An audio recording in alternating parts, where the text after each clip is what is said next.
race morning, and for that matter the night before, I think it's very stressful. Everyone gets up at different times. There's obviously a small tension in the air. It seems like every time you look at the clock, it jumps 20 minutes because you're slowly moving toward that time that we've been looking forward to for 5 months. We're in Leadville. And I'm scared. Real scared. You feel ready? I think so. As ready as you can. Like, I think you'll never feel fully ready for something like this. But I know that I put in all the hours of training and I've done what I could. So in that sense, I feel really ready.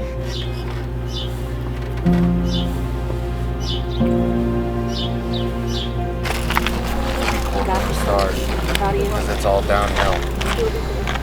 I wish it was all downhill. Well, the first 4 miles. Okay, down. look at Rob so we can go. I'm getting anxious.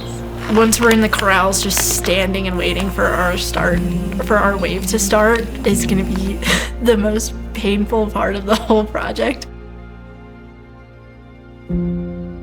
It was just a sense of anticipation, of not knowing, of like wondering what the day would bring and how I'd do, and like a little bit of anxiety about whether or not I was actually going to be able to push myself as far as I wanted to. I feel like I'm gonna cry, and I have no idea why. It's like everything, culmination, all at once, yeah.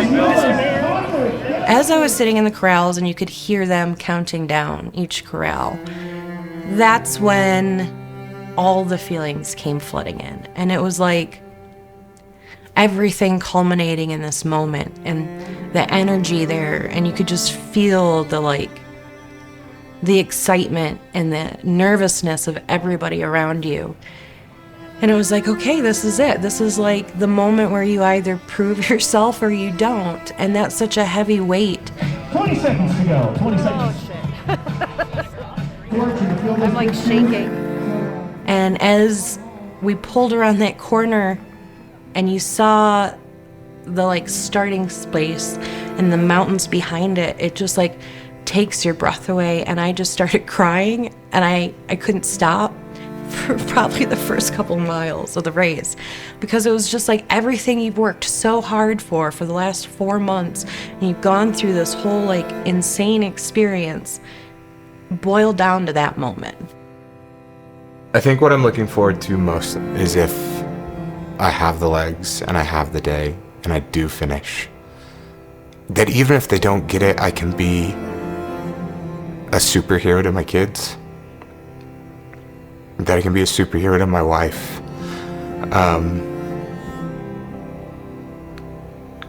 Because that's what it's going to take to finish this thing. You got to be a superhero.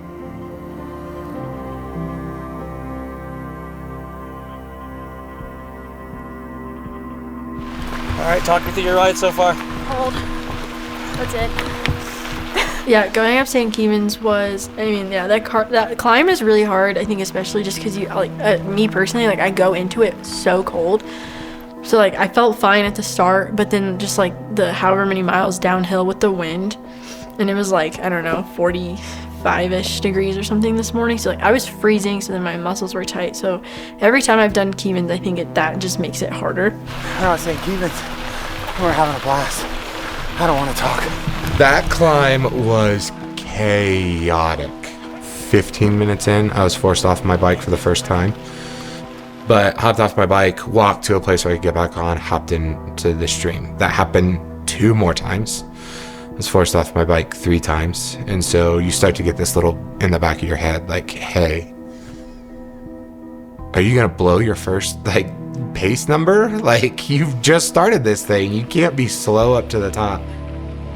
The air quality yesterday, because of the wildfires, was so crappy. And so I don't even start going up the hill and I start having an asthma attack. So I'm walking already, not even 10 miles in, because I'm like struggling to even breathe. Fucking breathe.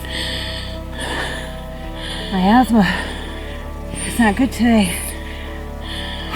The sweep comes up behind me because the other people that I passed stopped, and I am now the last person in this race. And there's a weight that comes with that of like just not feeling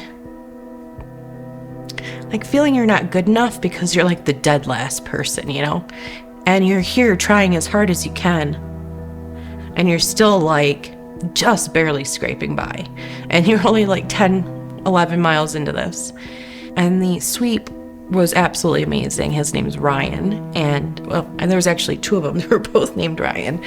But every time I'd stop and I'd be in that wave of pain, he would start talking and like, look at the view, you know, we've seen moose down here. And he'd start talking to me about other stuff, trying to take my mind off that. That guy was like my guardian angel yesterday. And then I caught up to somebody.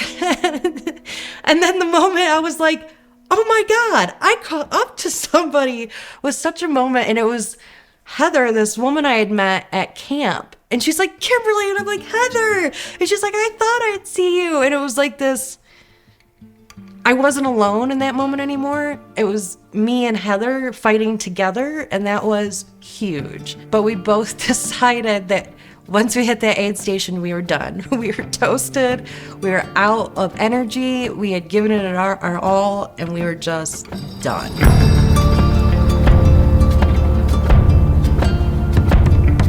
Hold him up!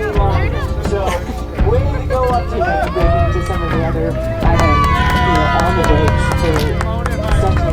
Rolling in Outward Bound was awesome. Got to see my son for the first time in a couple days, give him a big kiss. Tears in my eyes. My coach was there from Boundless. David was just like, dude, you're in a good spot. Hold this pace, keep going. If you feel good, keep going.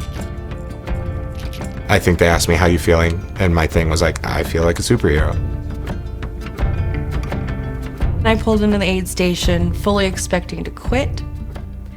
And one of the first faces I saw was my friend Erin, who came out to support me. And when I saw her, I just started crying again. I can't tell you what it meant to like have somebody here that I knew that was supporting me in person. And I remember I just started crying and hugging her. And I said, why the fuck am I doing this? Why am I doing this? And she hugged me back and she said, because this is what you do. You do crazy things. You do hard things. This is who you are as a person. I believe This is the most fucking insane thing I've ever done. Also beautiful. Very beautiful. Look at that. I was gonna stop, but now you guys have me feeling like I should keep going. Everybody thinks about It's stopping. nobody's business. He's so out of breath. I mean, shit, they're not Right. stopping me here, right? No. What a How much consistent further to guy. Twin Lakes? Just a reminder, 15-ish. John Gaston is a guy who does Okay. two mountain bike I'll keep races. going. He does the mountain I wanted to in the quit so Olympics many here in times. 2026. No, you can't. And No, he's got his I'm in sights a lot of set pain. on For sure. earning his It's spot not going to be easy. on that Hey, team. enjoy So, this. Yeah, As soon as it great to see sucks, Gaston just keep having looking a around. great- The next thing I know, I'm on my bike going again. And as soon as we pull out and the sweep's next to me, and I'm like, what am I doing? Like, why am I still riding? Why am I why? And I was so mad at myself for like 5 minutes of like, I didn't even think, I just got on my bike and kept going. And then it hit me, and then I was like, oh man, I didn't grab any extra fuel, or, I didn't use the bathroom, or I didn't do anything. I just cried and then took full water bottles back and left. And so we were kind of laughing about how dumb that was. It was just going with very little, and I had to really think about at that point how I was going to fuel to get to Twin Lakes. And at this point, I had already passed the cutoff time for Twin Lakes, so I knew that would be my stopping point. So many other people would have just stopped because they knew they had already passed the cutoff. But I had set out for that goal, and I knew if I didn't make it there, I wouldn't have felt like I'd put myself out there all the way. So I was in, I thought, pretty good spirits coming in. And then when I saw all of you guys, I just feel like I broke down, and I started crying again because I realized that I did it. I didn't give up. I've never gone through something like that where I was in pain and I knew I could have stopped and I chose not to. I didn't stop. You did it! I wanted to stop so bad. And that feeling when I got there and realized that like I hit my goal and it was so much harder than I thought. I've never been more proud of myself as a person, and it changed something deep within me to know that like I can do hard things. It was just this shift in my whole being of like believing in myself in a whole different way and like realizing how much I overcame to like be in that spot right there.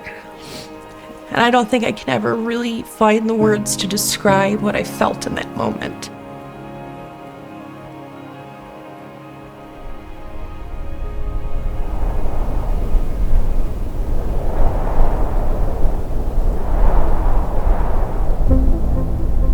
It's Columbine time, baby. Let's go mining. Time to dig deep. Columbine is scary. Downhill riders are trying to pass other downhill riders, which means they want to go to the left of them, which means they're right on top of you. The amount of crashes I almost saw or got in myself was just like, it started to rattle me a little bit. That's pretty hard, huh? Pretty hard race. I get it now. And it was at that moment that I could look at my Wahoo and be like, I am losing literal minutes here of just how long this is taking me. And so I think I was supposed to be at the top of Columbine at like 6 hours and 21 minutes. And I think I got there at like 6 hours and 45 minutes. I just did not feel very good on Columbine today. I don't know if just like me messing up my nutrition caught up.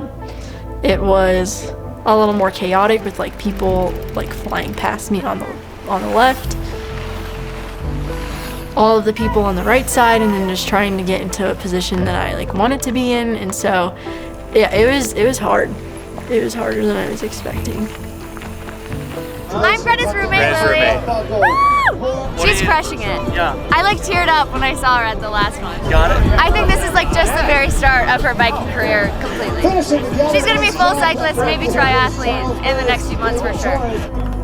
Yeah, I was pretty tired. My arms were tired from just like descending. My feet hurt from just like standing on the pedals for that long. Yeah, I was definitely tired and did not feel at my best anymore. I hugged Lily, just started crying. And then I hugged Steven and just cried more. And then I left. The line I kept telling myself is like stacking cuts and kicking butts, baby. Because I'm now 2 cuts in and I'm like clear. So I was still feeling really good. I'll just be honest with you. Can I be honest with you? Yeah. That cut is not at Pipeline. It's at Outward Bound. My whole ride from Twin Lakes, I am planning for it to be at Pipeline. So as I'm going through some of the hills and the rides that you get to Pipeline, I am consciously saving effort in a few places. Hey, buddy. I did. I'm a different person now. Why? Life feels a little bit better at 10,000 feet, not 12.5. And as I roll through Powerline, a guy on the side was like, hey man, you got 19 minutes. And I was like, that's a weird thing to say when this check is 100 feet that way. And then I rode that 100 feet and it wasn't there. And I was like, oh no. I am like 6 miles away. All those matches that I just saved up I have to burn them or I am cut at Outward Bound. I can also see on my Wahoo like points or miles till Q or whatever, right? And I look and I have 8 freaking minutes to make it. So I'm like, okay, let's go. As we're riding through the grass, there are like people and they're like, you have 4 minutes to make it to the road. Then my dad was right there and he was like, dude, you got 3 minutes.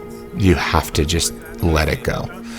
And so through the aid station, I just let it go. Because you have to make it to the other end, right on the road. I don't know if you guys know the time, but I think I made it at 3:59 and the cut's at 4 o'clock.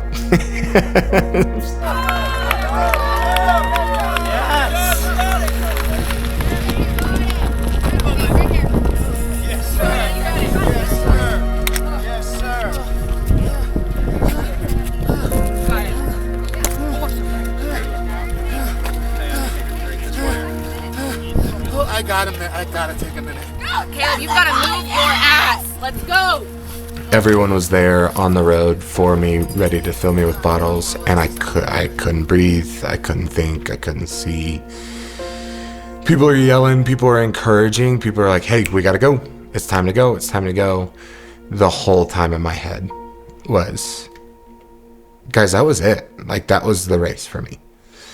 I just burned every ounce of energy I had to make this cut. And then finally, I'm just pedaling. I'm darn near 13 hours into this race because I'm not going to stop until somebody literally tells me, like, you're done.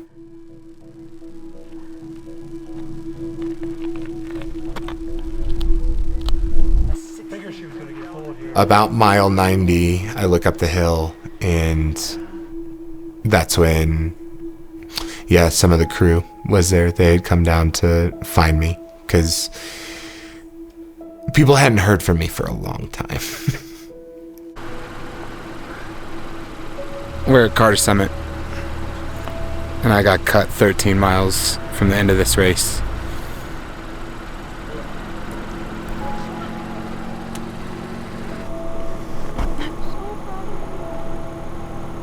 I can't believe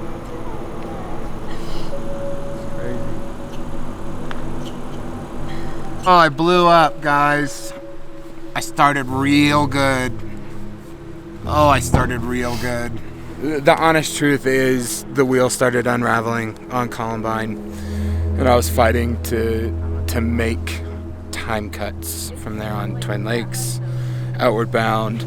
And so it ended up being, by the time I got into Powerline, I had burned every single match that I have possibly ever had in my whole life.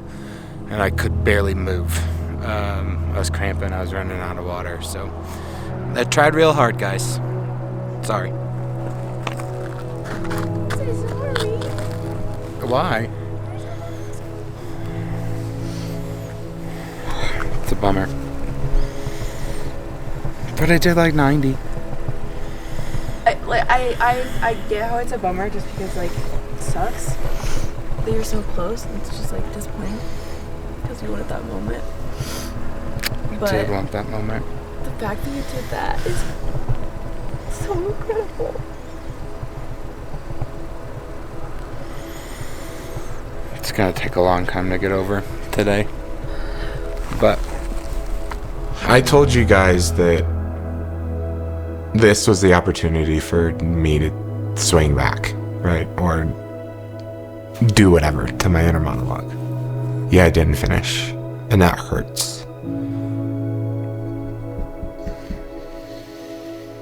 That I didn't stop.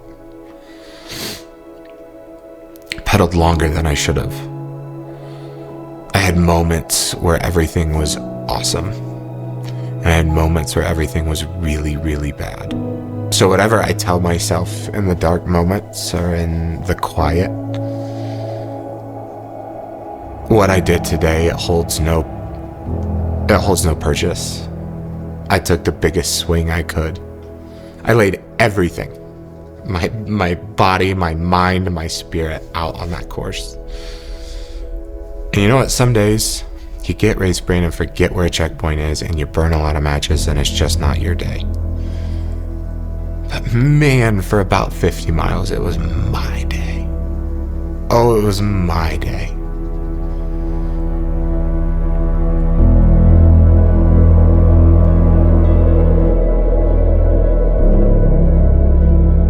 I went really slow on that road climb to get to St. Kevin's. Like, it was brutal. I was just by myself here, so tired.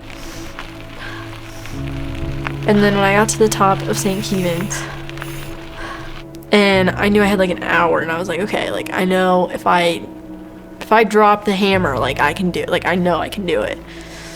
So I just dropped the hammer and pedaled because I really wanted it and I knew I could. Come on, we're almost there. We ain't quitting, you hear me? We are almost there. Let's go, baby. You dig, sister? I got you. Come on. Coming down the hill, and you can see the finish line. What was that like?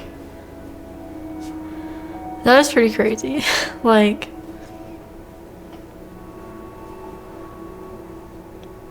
I don't know, I just like couldn't believe it.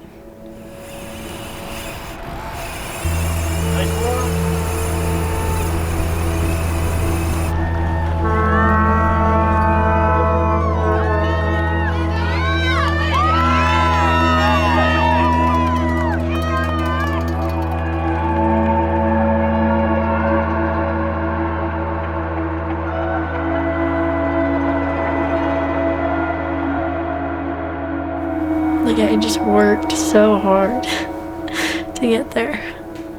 And today was so hard.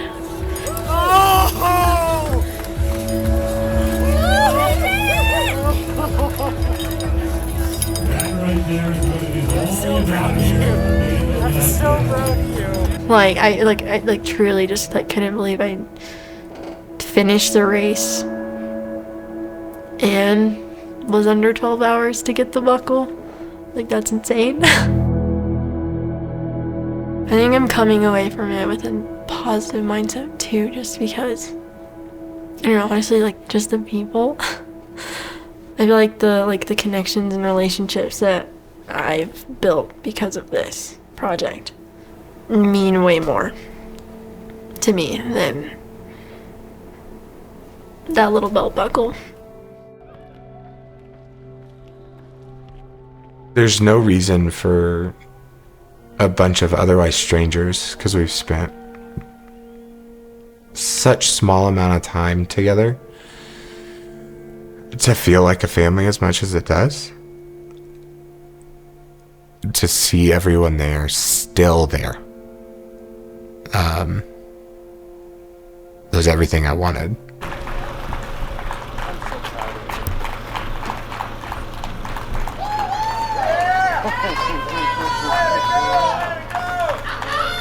Let me see it. Look at it. That's amazing. Okay.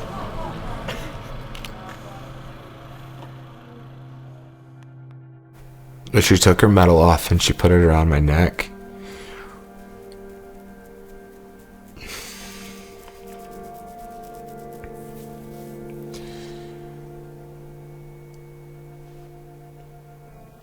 Her getting a medal and her getting a buckle is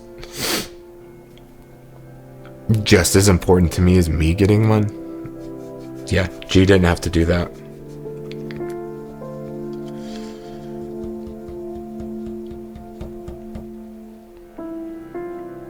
Made me feel for a split second that even though I didn't finish, that I still had a good day.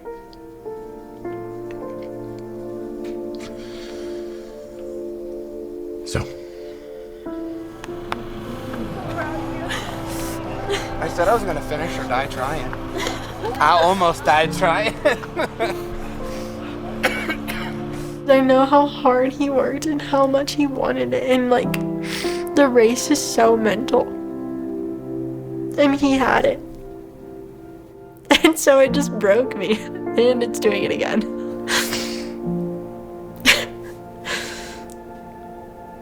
I really, really wanted him to finish. But I think he should be so proud of what he did. Ugh, I'm so proud of him. I hope he's proud of him too.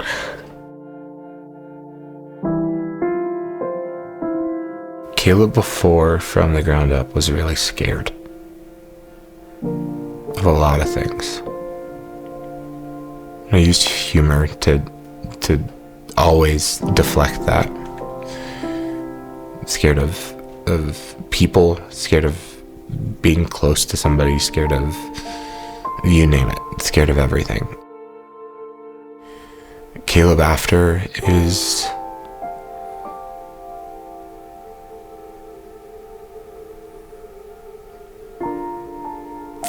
more confident than he's ever been. And as much as Caleb before would say it had to take a buckle to do that, it's not the truth.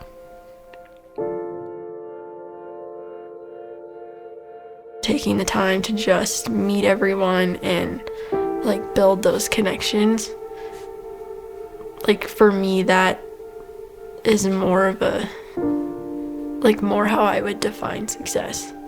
There's just nothing that I could say that could sum up like how I feel and like how grateful I am for this whole project and for everyone that I've met. So thank you.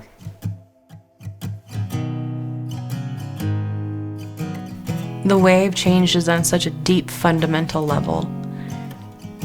I've learned the importance of standing proud in who I am and of showing up authentically and not trying to fit what everybody else wants, of saying, this is me, this is where I am, and this is how you can meet me, and then working to meet them where they are.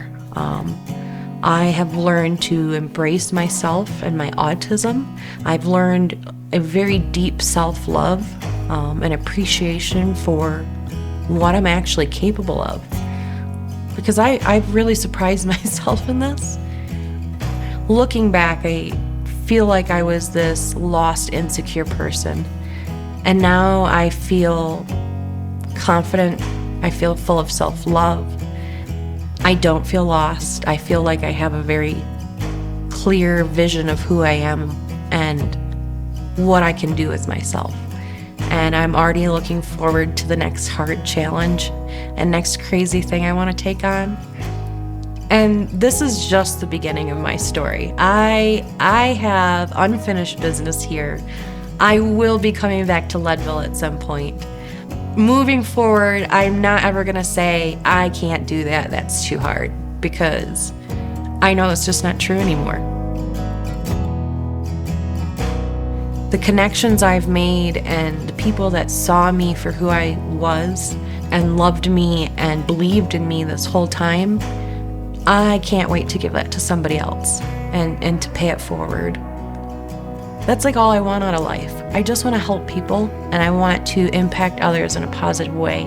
And so it's giving me this really deep feeling of gratification. Like I feel like I'm coming into like what I'm supposed to do with my life, you know? And I just want to keep paying it forward and seeing how many other people I can help.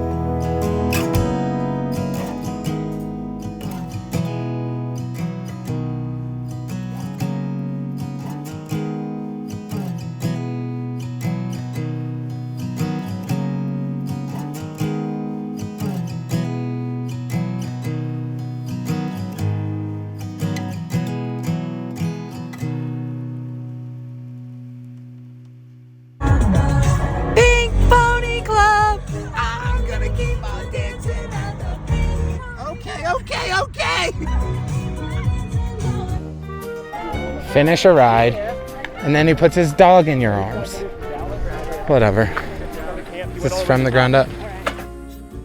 People think there's like a 5-person film crew. It's just me running around. That's not very good running form. Yeah, that's where we're gonna go. So there's that one. It kind of looks like a... Oh, it kind of does look like a penis, doesn't it? Oh no, that sucks.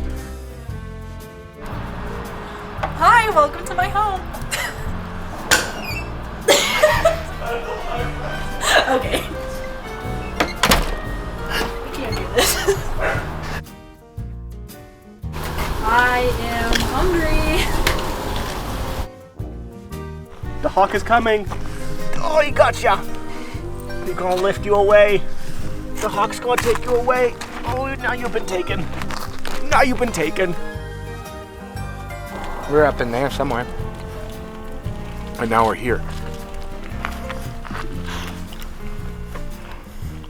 I'm gonna take a nap. I collect rocks. Or I like rocks. Rocks are cool. You wanna like come over here? I don't know. These are like little fossils. I don't remember where these came from. And then like the dinosaur just goes hard.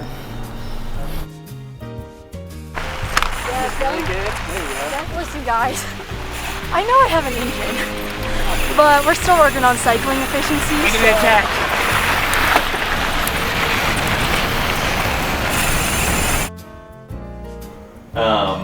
Well, where are we? We are. What was that noise? That sounded like a. Sounds like an air tag. Yeah. Was that you? It's the cat, I think. Yeah, awareness. That makes sense. Did you eat an air tag?